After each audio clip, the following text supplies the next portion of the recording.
জীবনের নাম জীবন না রেখে দুঃখ রাখা উচিত ছিল। তাহলে শুরু থেকেই জানা থাকতো এটা উৎসব নয়, পরীক্ষা। এখানে জন্ম মানেই দায়িত্ব, আর বড় হওয়া মানেই ধীরে ধীরে ভেঙে পড়া। শৈশব আসে হালকা পায়, কিন্তু চলে যায় ভারী স্মৃতি রেখে। স্বপ্নগুলো তখন আকাশের মতো বড় ছিল, আজ তারা দেয়ালে আটকানো ছায়া মাত্র। এখানে মানুষ হাসে অভ্যাসে, কাঁদে একা একা। সবাই শক্ত থাকার অভিনয় করে, কারণ দুর্বলতা এখানে সবচেয়ে দামি জিনিস।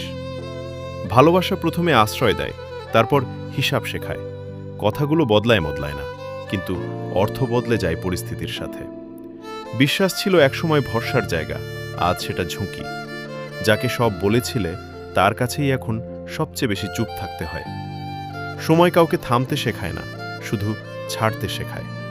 মানুষ নয়, স্মৃতিগুলো বেশি কষ্ট দেয়, কারণ তারা বদলায় না, অথচ মানুষ বদলে যায়। এখানে পাওয়া মানেই হারানোর প্রস্তুতি, আর আশা মানেই অপেক্ষার নাম। অনেক কিছু চেয়েও না পাওয়ার কষ্ট কম, কিন্তু পেয়ে হারানোর কষ্ট আজীবন থাকে। তবু জীবন থামে না, কেউ ভেঙে পড়ে, কেউ গড়ে ওঠে ভাঙনের উপর। কেউ কষ্টকে অভিশাপ ভাবে, আর কেউ কষ্ট থেকেই অর্থ খুঁজে নেয়।